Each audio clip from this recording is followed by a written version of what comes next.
Pemirsa Sumsel 24 jam hari ini, menjelang perayaan Hari Raya Idul Adha, Dinas Pertanian Kabupaten Lahat melakukan pengecekan kesehatan hewan kurban. Pengecekan dilakukan untuk memastikan hewan kurban yang dijual dalam kondisi sehat dan cukup umur. Dinas Pertanian Kabupaten Lahat mengecek langsung hewan kurban yang dijual menjelang Hari Raya Idul Adha. Pengecekan dilakukan mendatangi sejumlah rumah pemotongan hewan yang ada di Kabupaten Lahat. Kepala Dinas Pertanian Lahat, Eti Listina, melalui Kabid Keswan dan Peternakan Dr. Hewan Astin Trisaputra mengatakan, pemeriksaan dilakukan untuk memastikan hewan kurban yang dijual dalam kondisi sehat.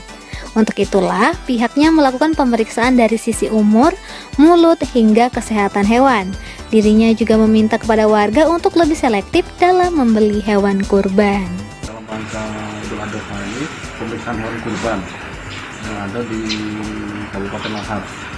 Jadi di situ pertama kita pengecekan dari umur, kesehatan, terus masalah administrasi seperti surat keterangan kesehatan hewannya. Penjualan untuk hewan kurban ini tetap melaksanakan secara prosedur yang diberikan oleh Dinas Pertanian khusus bidang peternakan kesehatan hewan, itu utamanya surat keterangan kesehatan hewan. Kemudian secara penyembelihannya juga sesuai dengan syariat Islam dan protokol kesehatan yang ada pada saat sekarang. Reporter dan juru kamera Bernard Albar, palpres.com. Pemirsa, target 8 bulan untuk penyelesaian pembangunan stadion mini di kawasan perkantoran terpadu Tanjung Senai, Kabupaten Ogan Ilir setelah peletakan batu pertama oleh Gubernur Sumsel Haji Herman Deru tahun lalu sepertinya sulit terrealisasi. Pasalnya, setelah pembangunan stadion CSR PT Bumi Asam itu berjalan lebih kurang 8 bulan, namun pembangunannya baru sampai tahap penghamparan batu di lapangan. Saat palpres.com melihat langsung ke lokasi pembangunan stadion mini yang berada di kawasan perkantoran terpadu Tanjung Senai, Kabupaten Ogan Ilir, kegiatan pembangunan stadion yang terlihat praktis hanya penghamparan batu di lapangan. Padahal saat peresmian peletakan batu pertama oleh Gubernur Sumatera Selatan Haji Herman Deru 8 bulan lalu, ditargetkan stadion mini ini akan selesai dalam waktu pembangunan selama 8 bulan. Stadion ini jika jadi nantinya digadang-gadang menjadi stadion mini yang dilengkapi lintasan atletik serta tribun dengan standar FIFA. Pembangunan stadion mini ini mendapat dana bersumber dari CSR PT Bukit Asam sebesar 10 miliar rupiah, terdiri dari 8,5 miliar rupiah untuk pembangunan fisik stadion lengkap dengan tribun dan lintasan atletik, 1 miliar untuk penganggaran penimbunan tanah untuk lahan eksternal, dan 500 juta rupiah biaya perencanaan serta pengawasan. Kondisi pembangunan stadion mini yang bakal menjadi landmark baru kebanggaan warga Ogan Ilir ini tak luput dari perhatian Bupati Ogan Ilir Panca Wijaya Akbar. Bahkan Panca sudah minta kepada dinas terkait untuk menindaklanjuti kendala di lapangan hingga progres pembangunan stadion itu tak sejalan dengan target awal penyelesaian. Ya, itu kemarin saya sudah minta dinas terkait untuk memastikan apa tidak lanjut dari kegiatan terkait gedung olahraga. Kemarin kan itu katanya bantuan dari CSR Provinsi memang yang bertahap. Ya mungkin kita tahu sedang COVID ini banyak dana refocusing dan lain-lain, kita hanya menunggu kepastian saja. Jadi saya kemarin hanya mendugaskan mencari tahu dulu duduk masalahnya apa memang terkendala tidak selesai, apa memang ada kegiatan yang tertunda, itu saja. Sementara itu, saat peresmian peletakan batu pertama lebih kurang 8 bulan lalu, Gubernur Sumatera Selatan Haji Herman Deru mengatakan, dibangunnya stadion sebagai bentuk motivasi terhadap dunia olahraga, khususnya di Ogan Ilir. Dijelaskannya Haji Herman Deru kala itu, pembangunan stadion ini tidak hanya di Kabupaten Ogan Ilir, tapi di 10 kabupaten pemekaran dengan nilai dan kebutuhan yang berbeda. Untuk Ogan Ilir, nilai proyek pembangunannya sebesar 10 miliar rupiah. Masih kata orang nomor 1 di Sumsel ini, pembangunan stadion ini masih dalam rencana pembangunan jangka menengah daerah atau RPJMD di atas lahan seluas 300 meter persegi dengan target penyelesaian selama 8 bulan. Pembangunan stadion ini dananya bersumber dari CSR PT Bukit Asam sebesar 128 miliar rupiah. yang dibagi untuk 10 kabupaten di Sumsel Ogan Ilir kebagian 10 miliar rupiah, 8,5 miliar rupiah untuk pembangunan fisik stadion lengkap dengan tribun dan lintasan atletik, 1 miliar untuk penganggaran penimbunan tanah untuk lahan eksternal, dan 500 juta rupiah biaya perencanaan serta pengawasan. Reporter dan juru kamera, Wijan, palpres.com. Yayasan Rumah Berbagi Bom Baru Palembang dan warga Lorong Manggar 2 Jalan Perintis Kemerdekaan Kecamatan Ilir Timur 2 Palembang melakukan kegiatan bersih-bersih kampung dan pembagian sembako minggu kemarin. Kegiatan tersebut digelar untuk menyambut Hari Raya Idul Adha yang akan tiba pada Selasa besok. Sebagai wujud rasa sukacita menyambut Hari Raya Idul Adha yang jatuh Selasa besok, Yayasan Rumah Berbagi Bom Baru Palembang dan warga Lorong Manggar 2 Jalan Perintis Kemerdekaan Kecamatan Ilir Timur 2 Palembang melakukan kegiatan bersih-bersih kampung dan pembagian sembako minggu kemarin. Kegiatan sosial ini diikuti antusias oleh warga dari 8 hingga 10 RT yang ada di lokasi. Bersih-bersih sendiri difokuskan di lapangan yang digunakan untuk sholat Idul Adha dan saluran di Lorong Manggar 2 sehingga aliran air tidak tersumbat dan mencegah terjadinya banjir jika hujan turun. Selain bersih-bersih kampung, Yayasan Rumah Berbagi Bom Baru Palembang juga menggelar pembagian sembako kepada beberapa RT yang akan disalurkan ke warganya masing-masing. Tak kurang 600 paket sembako dari para donatur yang disalurkan kepada warga. Menurut Haji Irel Yuni, Ketua Yayasan Rumah Berbagi Bom Baru Palembang, selain untuk menyambut Idul Adha mendatang, kegiatan bersih-bersih kampung ini juga dengan harapan dapat menjadi kampung mereka yang bersih dari jaringan narkoba dan lainnya. Rumah berbagi dengan tradisinya, baik di Pagar Alam maupun di Kota Palembang ini, mengajak untuk yang namanya memanjangkan umur amal, umur akhirat.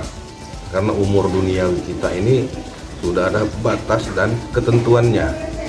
Untuk itu, dengan situasi dan kondisi lingkungan yang memang kotor, semraut, saya mengajak keluarga besar dari Lorong Manggar Bom Baru ini, mungkin kurang lebih 8-10 RT yang memang mendapati tempat atau got, dan pada hari ini mereka beramal sama-sama untuk yang namanya membersihkan siring atau got yang seperti dianjurkan oleh baginda Rasul. Dan alhamdulillah juga pada hari ini kita ada kelebihan ini berupa sembako-sembako. Ini kita berikan kepada diantara kita di beberapa RT tersebut, ya, agar mereka esok hari di hari Arafah bisa berpuasa, ya. Dan kelebihannya juga untuk mereka bisa pula untuk yang namanya merayakan Idul Adha, dan insya Allah kita akan menyembelih kurban di sini, dan insya Allah setelah pemotongan seperti sembako tersebut, daging kurban pun akanlah kita serahkan atau kita susulkan. Reporter dan juru kamera, Kurniawan, palpres.com. Berita terakhir Sumsel 24 jam hari ini. Hanya butuh waktu 2 hari saja atau 48 jam, tim Libas Polres Pagaralam minggu kemarin berhasil menangkap pelaku perampokan Bank BRI cabang Pagaralam yang menghebohkan pada Jumat lalu. Pelaku yakni Hendro Kurniawan, warga Gunung Agung Lama, Kecamatan Dempo Utara, Kota Pagaralam, diciduk di rumah kerabatnya di Bengkulu. Aksi perampokan di siang bolong yang terjadi di kantor BRI cabang Kota Pagaralam Jumat lalu sempat membuat heboh masyarakat. Bagaimana tidak, pelaku seorang diri dengan bersenjata tajam berhasil melarikan uang kas di bank tersebut yang awalnya sempat dihebohkan mencapai 100 juta rupiah, namun belakangan dipastikan hanya puluhan juta rupiah. Petugas Polres Pagaralam pun bergerak cepat untuk mengungkap kasus tersebut. Hanya butuh 48 jam, akhirnya kasus itu terungkap. Ternyata pelaku tak lain Hendro Kurniawan, mantan satpam dari bank tersebut. Warga Gunung Agung Lama, Kecamatan Dempo Utara, Kota Pagaralam ini ditangkap petugas minggu kemarin sekitar pukul 12:20 waktu Indonesia Barat di Provinsi Bengkulu. Kapolres Pagaralam AKBP Doli Gumera SIK MH didampingi Kasat Reskrim AKP Najamuddin mengatakan, karena pelaku mantan satpam BRI Pagaralam, maka pelaku tahu lokasi bank tersebut. Penangkapan pelaku oleh tim menurut Kasat Reskrim setelah beberapa saksi dan alat bukti dikumpulkan, Saat tim mengetahui identitas pelaku, tim melakukan langkah persuasif untuk mengetahui keberadaan pelaku dari pihak keluarga. Akhirnya, didapat informasi kalau pelaku berada di Bengkulu. Menurut Kasat, dari pengakuan pelaku, ia berhasil membawa uang sebesar 48 juta rupiah, sebanyak 38 juta rupiah sudah dihabiskan untuk judi online, sedangkan sisa 10 juta masih dia simpan. Sekedar mengingatkan, kronologi perampokan yang terjadi di kantor cabang Bank Rakyat Indonesia Pagaralam ternyata diwarnai aksi penyanderaan terhadap salah seorang karyawati bagian dana dan jasa. Menurut Kepala BRI Cabang Pagaralam Muhammad Arif Raharjo, sebelum masuk dan melakukan penyanderaan, pelaku yang menggunakan sepeda motor ini sempat berputar-putar di sekeliling kantor cabang BRI Pagaralam guna melihat situasi. Dari rekaman CCTV, menurut Arif, pelaku sempat mengurungkan niat pada saat melihat karyawan keluar dari pintu belakang. Namun setelah melihat karyawan itu sudah berangkat sholat Jumat, pelaku kembali lagi sekaligus masuk untuk mengambil apa yang ada di dalam kantor. Pelaku lalu naik sepeda motor yang dia parkir di samping kantor dan kabur ke arah Simpang Mana. Untuk kerugian ini tadi setelah dilakukan perhitungan diperkirakan atau sudah bisa diperkirakan sebesar 21.045.000 rupiah. Ya. Jadi berdasarkan perampokan ini berdasarkan CCTV itu gimana Pak? Yang terlihat itu gimana Pak? Jadi jumlah yang diambil itu pertama ya kita lihat tentu dari CCTV, kemudian kita juga melakukan pencocokan dari jumlah kas yang tersisa di meja teller atau di kas teller.